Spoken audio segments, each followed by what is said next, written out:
Hello, welcome to Virtual Newsmakers. I'm Debbie Ellickson. I'm here with my co-host Cynthia Seymour and our very special guest, Tim McDonald. And Tim and Cynthia and I go back a couple of years now, I think. We've met virtually in web shows just like this. Tim McDonald is the founder of My Community Manager, and every week he does a Google Plus Hangout and brings the community management community together. If I could say all those community names and not sound redundant. He's also the director of community for the Huffington Post, and you're also the community manager of talent culture. So, Tim, tell us a little bit about how you fell into this position, and also tell us what exactly is a community manager for those that don't know. All right, well, let's start with the first thing, and I just want to thank both of you for having me. It's great to be always hanging out with you too. So, but really, I define in the simplest terms for people that don't have any idea what a community manager is, and I can do it in one word, is I say a community manager is a connector. Now that obviously kind of opens up the conversation into a little bit more, and I start saying that we connect people, we connect ideas, we connect messages, and really you can kind of sum that, if I did it a little bit more, if I had a paragraph to describe it or a long sentence, I would say the community manager is basically the voice of the brand to the customer and the voice of the customer to the brand. Now, I want to be clear on that, because most people, as soon as I start talking this, they're like, my customer is the people on the outside of my organization, but that's not true. Every organization has customers inside the organization as well, so community management can take place within the organization or outside the organization. So it could be both ways. So I know I kind of promised one word and I kind of expanded on that a little bit, but if that is one of my things, is just saying that community managers are basically connectors. Everything else stems out of that. How I kind of got into my job was, and I just told the story at lunch yesterday to somebody, and he's like, "Man, that was way, way out in left field where you came from." and so, my job, I'm just going to give my really quick synopsis, is I've had a background in estimating for a signage and graphic arts company. I moved into project management for our engineering department for an architectural metal building manufacturer. I moved into inside sales. I handled our customer service. I did international sales. Then I moved into outside sales. Then I became a regional sales manager. Then I got into real estate, residential real estate. And I was basically an office manager for a real estate developer in Chicago. Then I started doing some of my own sales and brokerage and building up my network. That's where I was introduced to social media, because I had moved all over the country for all these various job positions that I had. And what happened was, I started realizing that I didn't have a personal network in my community where I actually went to school and grew up in. And so it was right around the time that Facebook allowed anybody to join that, even if you didn't have an EDU email address. And so I got on Facebook and go, this will be great. I'll reconnect with all the people I went to high school with from 20 years ago. And they're all going to buy houses from me. And little did I know, because I was kind of new to that whole real estate industry, that everybody knows at least 10 real estate agents, and so just because they went to high school with me and I hadn't talked to them for 20 years didn't mean that they were going to buy a house from me. But I did start going out and connecting with other people, and that's when I got introduced to Twitter. It was just a huge, what fascinated me about social media was just the way that we could connect with people and the speed at which we could connect with people. And so it wasn't like we had to, run into them at church, or that we didn't have to run into them at school, or at the sports organization, or at the grocery store. We could now bump into somebody right here on Google Plus, yes. And they could be over in the Philippines, or they could be over in Finland, and so this is just like a huge opportunity for people just to make connections. So I don't want to get too far off, but that's what kind of drew me into this. This is what kind of got me excited about it. And so I quickly realized that it wasn't real estate that I loved, it was connecting with people that I loved. And so what I did was I started seeing, I didn't want to become a social media consultant, you know, because that was just so generic, and basically I came to learn that most people that call themselves that, at least, you know, 4.5 years ago, those were just people that were looking for jobs and didn't want to say they were unemployed. And so I was really looking for that niche, because that's one thing that I knew about branding was you needed to have a niche. Otherwise, people don't remember you. You're just, you know, I mean, you just kind of fall into the mess of everybody else. And so what I did was I started hearing this phrase, community manager. And I'm like, what is that? Because it kind of sounds like what I do. It sounds like what I do for Social Media Club Chicago when I was on the board handling all the communications there. It sounded like I did for my local networking groups that I created in the Chicago area. And so I started doing some investigation, and there was a few sites out there that gave me a little bit of insights, but I started seeing it segmented out by, like, you know, enterprise and startups and gaming communities. And so I just decided I was going to start my community manager to be a place for me to learn and to share that with other people that were asking the same thing that I was asking.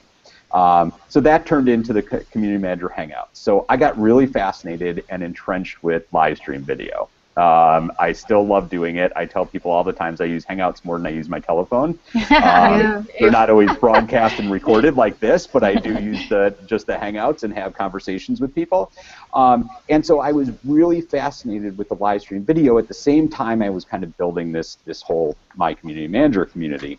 And what had happened was I posted this picture. It wasn't something that I created. I saw it somewhere else. I shared it onto my page, and it was 3 circles like an Venn diagram where they meet in the middle.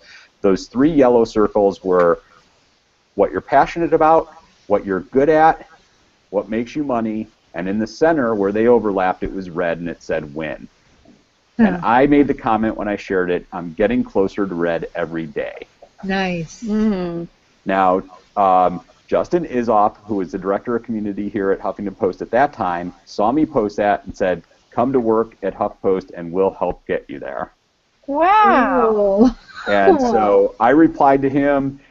We connected. He started telling me about a couple of different opportunities that they had, and he mentioned this thing called HuffPost Streaming Network, or HPSN, which was the name of HuffPost Live at the time. And so when he said that, I'm like, wait a minute. After he described it, I'm like, wait a minute. You're saying this is a live stream video platform, and you need a community manager for it. That's me.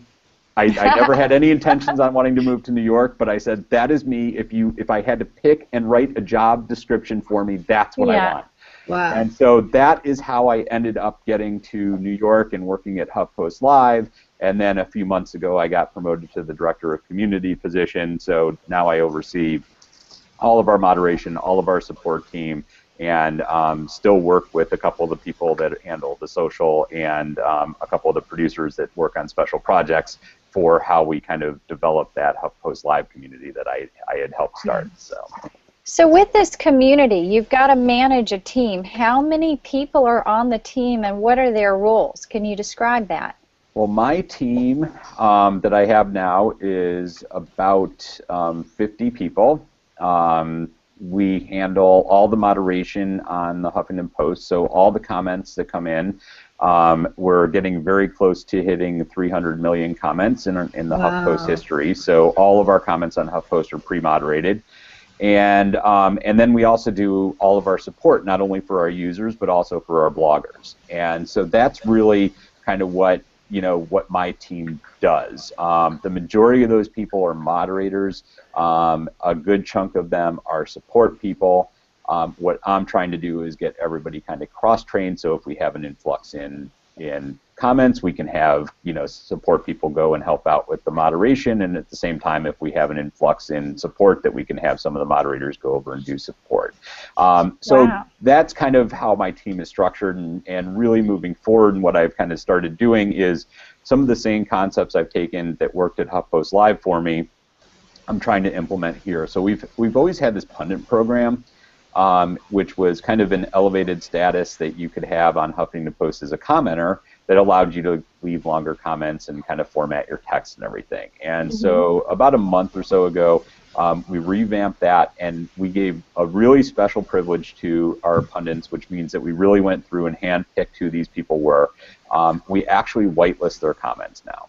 And so not only do they have all those other features, we actually have seen, and they've proven to us their behavior, that they can actually come and we don't need to moderate their comments on our site. And so that has just, and part of that is me getting to know who those people are.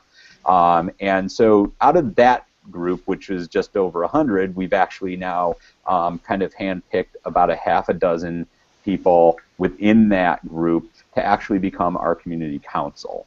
And so it's just something that they can come. We share, like, on a monthly basis with them some of the things that we're working on, get their feedback on it.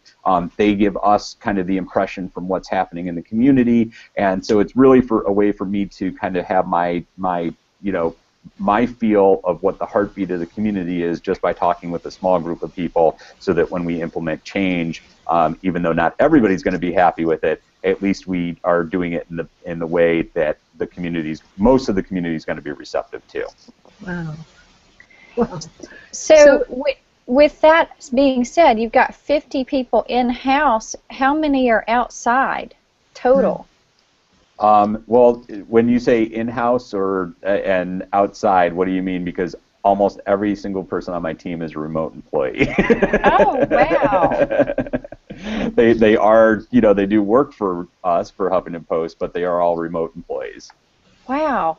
So if you were to suggest this to a large brand, would you recommend that they keep them all in cubicles, or who would you have as remote employees?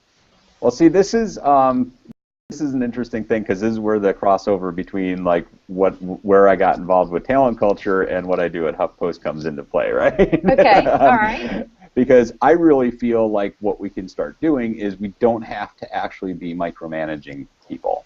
Right. Especially, if you're going to trust somebody to be your voice, to be the voice of the brand, and to communicate directly with your customers, that we all know that anything that goes out online, I mean, I just saw something this morning about, who was it, JP Morgan Chase, and what they were going to try and do, like an AMA, an Ask Me Anything type of thing, only on Twitter, and they had to shut it down because as soon as they announced that they were doing it, it was going to get out there. So, I mean, that's the type of trust that you need to have, is if I'm just Tim McDonald, does the company trust me to go out and do that? Well, obviously they do, otherwise I wouldn't be in this position. And so that's what you need to have.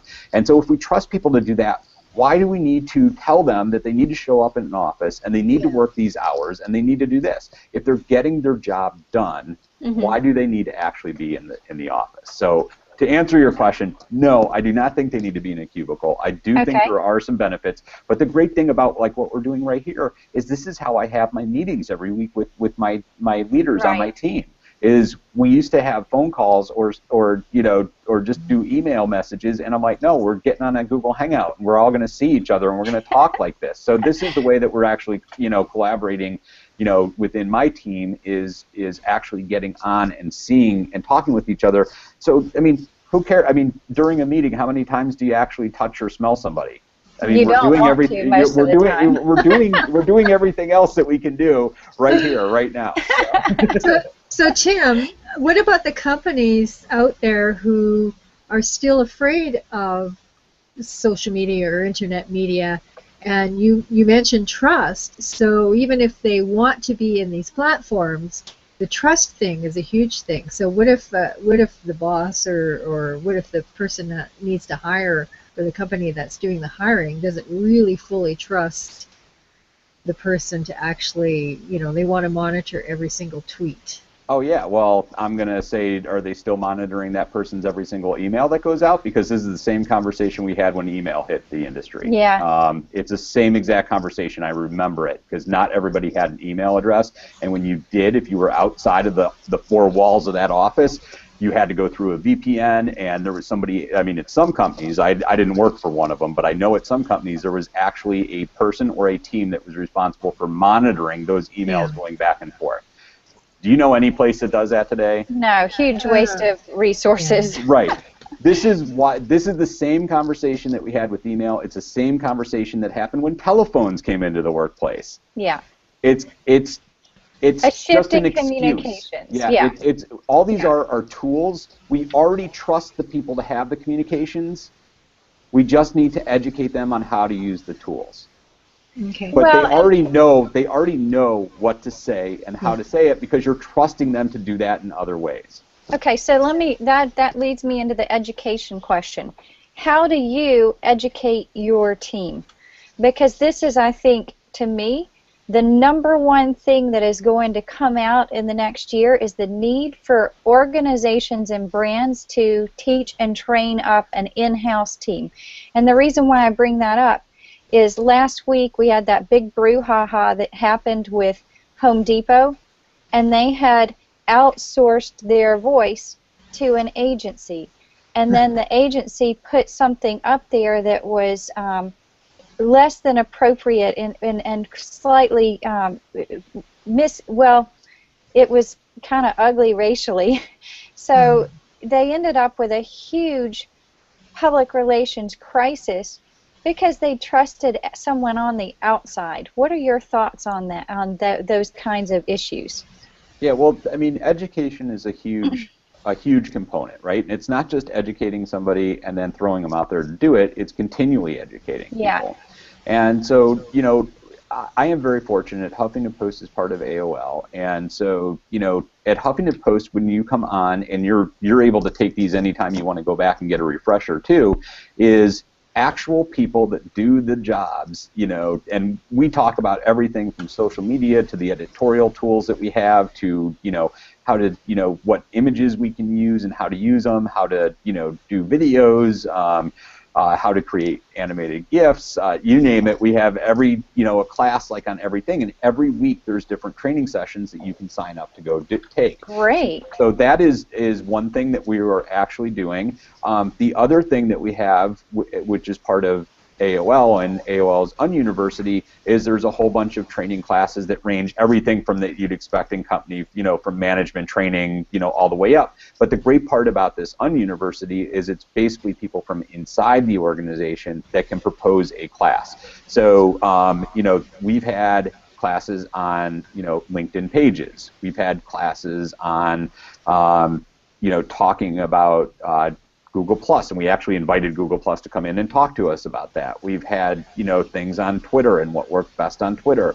And, you know, it's all looking at it from, AOL has a lot of different brands, so it's looking at it from the overall scope of what works. And each brand might be a little bit different, but at least you're kind of getting that education and that knowledge of working with the peers that are doing the same types of jobs that you have. Yeah. And the other thing that I'm looking to do really is, with my team specifically, is starting up to train them on, you know, how to interact with our community as we start getting more proactive instead of just reactive to comments. And how do we actually have those conversations? And how do you frame yourself before you start holding a conversation? And one of our community members is actually, he does this on his own. We see him do it. If somebody comes in and it's a new user, he in a very eloquent way just, you know, introduces themselves, welcomes them to the community, but then kind of gives them some guidance on how they should probably behave if they want to really have an impact here. And so he's always got this way of turning people, there's two things that happen, and he told me this. He either turns them so that they start, you know, coming into the fold and behaving in a civil way, or they just never come back again, which means that we probably didn't want them there in the first place. So the great thing about this is he's got all this knowledge and experience of doing this, so instead of me trying to recreate what his story is and what he's able to do, is actually have him come in and talk with some of our community advocates that are going to be doing this. So that we have one of our community members coming in and talking with our internal employees. And that's really cool. So you've recognized a niche talent that he has, and then you're bringing him in as a knowledge provider, in essence. Absolutely. Okay, that's great. I mean, this is this is the difference, I think, between, like, you know, what I call, you know, community management and social media. Let's just say marketing, because I don't want to, you know, there's a very fine line between marketing and manager. And so I say social media marketing is a bulldozer. Their job is to push a message out. Yeah. Our community manager is to be a magnet where we draw people in, we attract people to us, and we keep them there. And a big part of doing that is actually listening. Yeah. You know, we don't always have to be the voice. We don't always have to be the one shouting the loudest. Sometimes the loudest voice comes from just our actions of listening and being able to recognize things like that and then bringing them in and taking full advantage so not just you're hearing it, but everybody on your team's hearing it. Hmm. That is so awesome. I really needed, actually, personally, to hear that because there is a huge difference. And so when there's listening, but there's also a conversational aspect to that, how do you account for that? Well, I've always been good at kind of, I guess, conversing with people, so it just kind of comes naturally to me. Yeah. But I think that, you know, the number one thing that I think is important, and this is something that I just kind of do naturally now, but you can, when you stop and think about it and you describe it to somebody, it's before you react. Most of the time when you don't communicate properly with somebody, it's because it's coming from a place of emotion. Mm. And when you step back from that emotion and you can put yourself and try and put yourself in the other person's position and see what they're looking at and the way that they're looking at it, all of a sudden when you start doing that, it changes the dynamic of what's happening. And the result of what happens from all that is typically both of you end up getting what you want. And you walk away happy. Nice. But when it comes from a place of emotion, nothing good will ever come from it. So it's customer service on steroids. It's customer service, and I like to, my friend Jeannie Walters introduced me to this term, but it's the customer experience. Mm. It's what they're experiencing. Right. So yes, we're servicing them, but it's well beyond just the customer service, because most of us think, you know, customer service is you call in with a complaint, with an issue, with something that you need to get a resolve to, and we take care of you. And yes, those skills are needed there, but more importantly, you know, there's a way to take customer service, and when you do put it on steroids, that's when you have the experience, because it's not just people calling in, it's just anybody coming to the site, what they're experiencing. And it's not just, you know, it's not just what they're experiencing, it's the fact that you're making it easy for them, if they want, to be able to share that message with other people. How do you deal with influencers out of the house influencers that might be super beneficial to the community?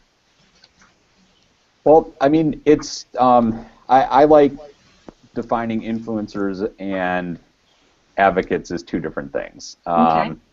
Influencers, in my mind, are more people that are, you know, they're taking action based upon an incentive. Mm-hmm.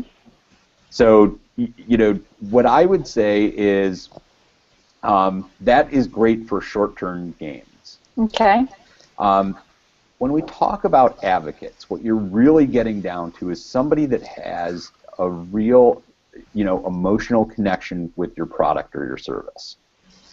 And so you don't have to give them anything to have them be your ambassador. Mm. But what you can do to really take advantage and start, you know, capitalizing on, you know, what the full potential of that is understand what you can give them to get the best results for you.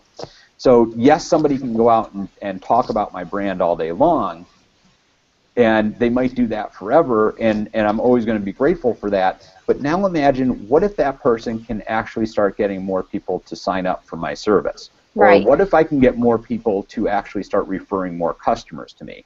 And what if I can get this person to, you know, to actually make more purchases? Because it's important to understand that not all of your advocates are going to be customers. Right. Some may never buy anything from you ever, but they can refer a ton of business to you. So these are all things, and the way that you can do this, and we like to complicate things so much, but it's really keeping it simple.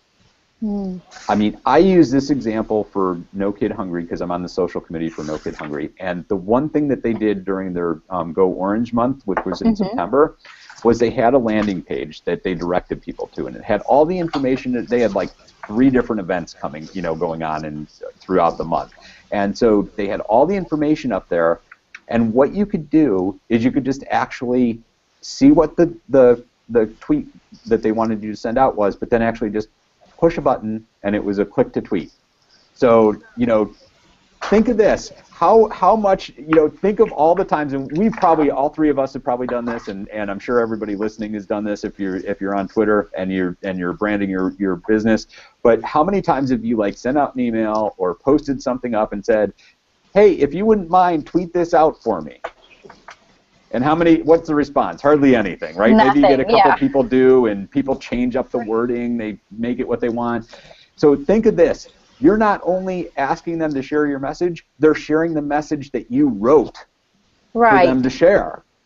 Because you made it simple. You just kept it so simple that all they needed to do was click. They didn't need to think, they clicked. The other thing that they did was, if you've probably seen some of my profiles, and I know on Google Plus I actually had, my avatar was the No Kid Hungry logo for a while. And so what they did, though, was they gave me, on that same page, they gave me photos that were already formatted for the major social networks for me to be able to download and easily put onto those social networks. That is great, actually. So make it easy for people to share it forward, and they will. Isn't it so simple? Yeah. They just make it so simple they don't even have to create the content. You be the content creator as a brand and a business. That's brilliant. It's really brilliant. Love that. No, that's super awesome, because I think that's what people, need to understand, is that this isn't a message as much as it is creating something that's compelling as well. And I think that when you get agencies, if you will, doing this for you, a lot of times then you don't have that connection. Does that make sense? Yeah, well, I don't have anything personally against agencies, but I know right before we started airing, we were kind of talking about the whole thing that there's a difference between, agencies that get this, right? Mm-hmm. Yeah. And then the agencies that are just doing it because they feel they need to do it to be relevant. Yeah.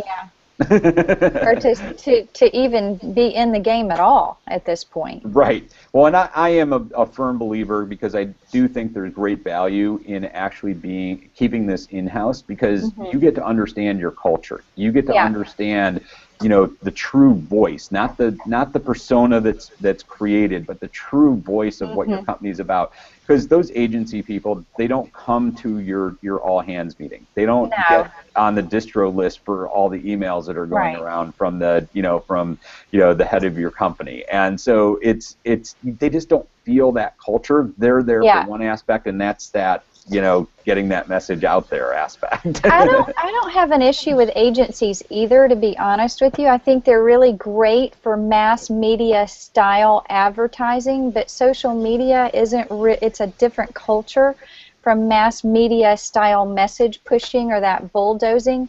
So I like the idea of agencies remaining the bulldozers, but that the in-house team getting trained up to learn how to be that voice and that personality and the connectors to the influencers, and really building that culture, I think is extremely, I believe that's going to be the #1 thing that happens in the next year or two in major businesses and brands. And finding the right people to train them is the key too. And we are actually on the Community Manager Hangout tomorrow, because tomorrow's Friday. Is we do these every Friday. And it's after our virtual Newsmakers show too. Yeah, 2 p.m. Eastern time every Friday. So tomorrow is actually going to be social media education.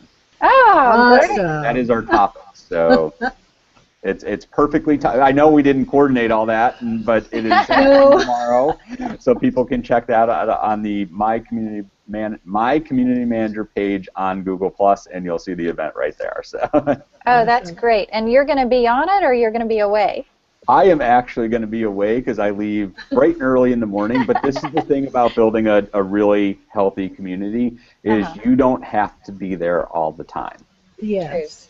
Other people in your community will let the community continue to exist without your presence. So it's not all about being plugged in 7 days a week, 24 hours a day.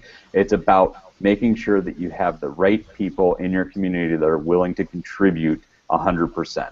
But it isn't a 9 to 5, though, is it?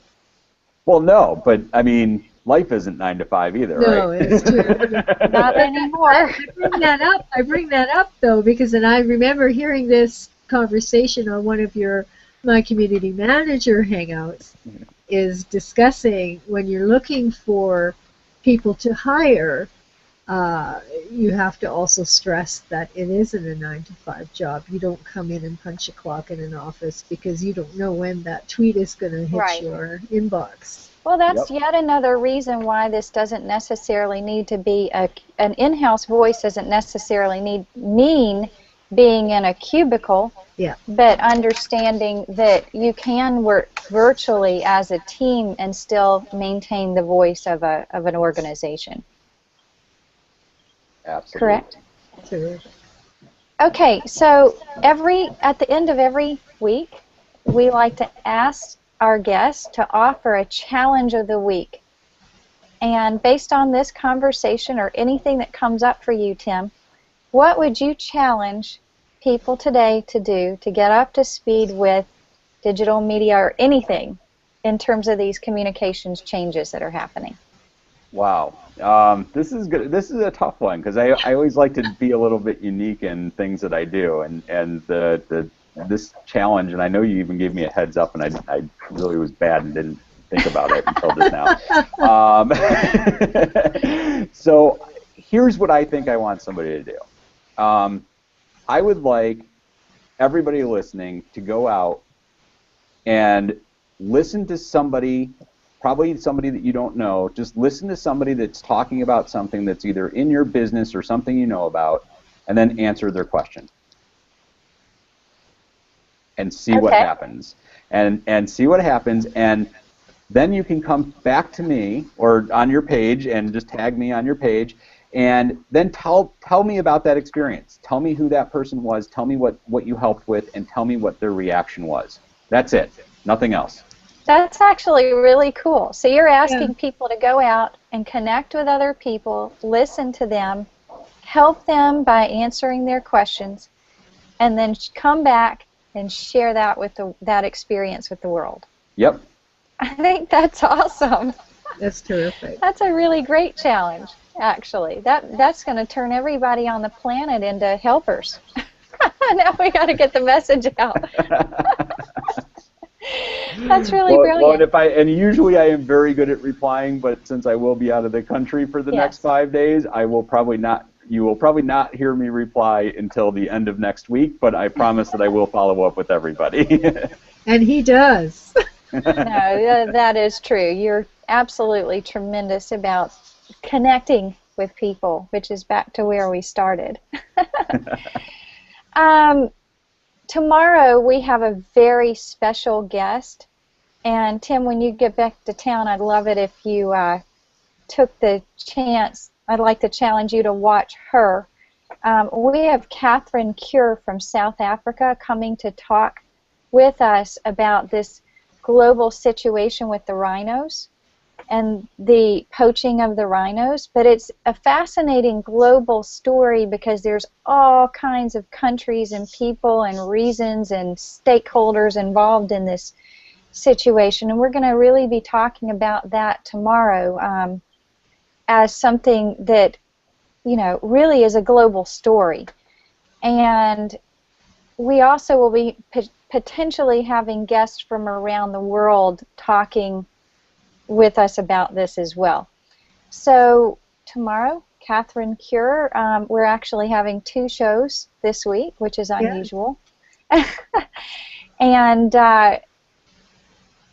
what else can I, basically the next thing I have to ask you is for people to get in touch with you or to follow up on what you're doing if they want to learn more. Can you share that with us? Well, absolutely. Obviously, if you're probably seeing this, you already see my Twitter handle down below my name, which is @TA McDonald. I am also very easy to find on Google+.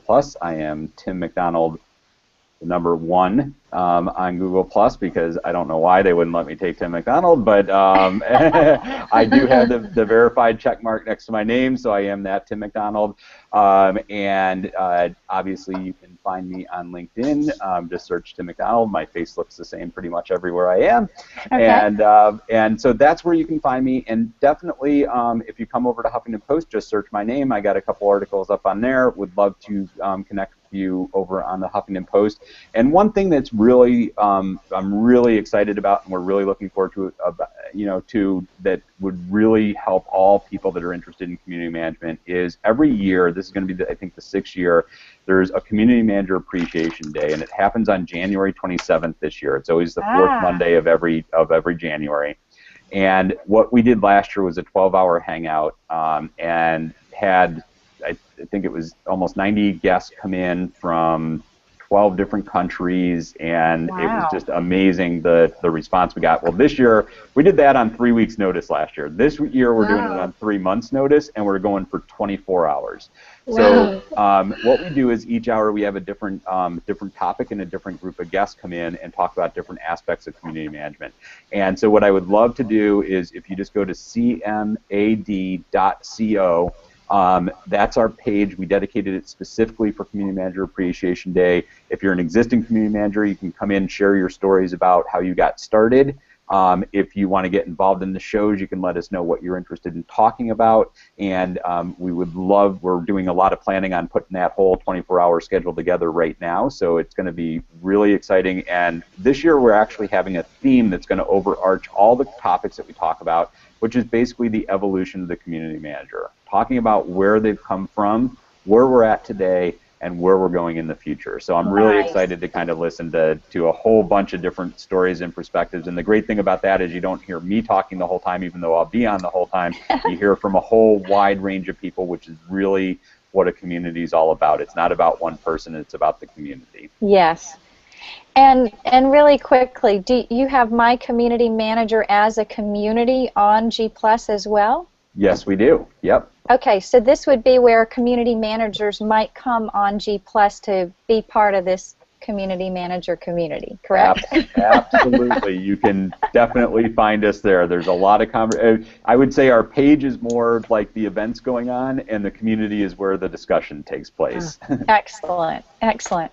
Well, thank you so much for joining us today and sharing your knowledge about community management.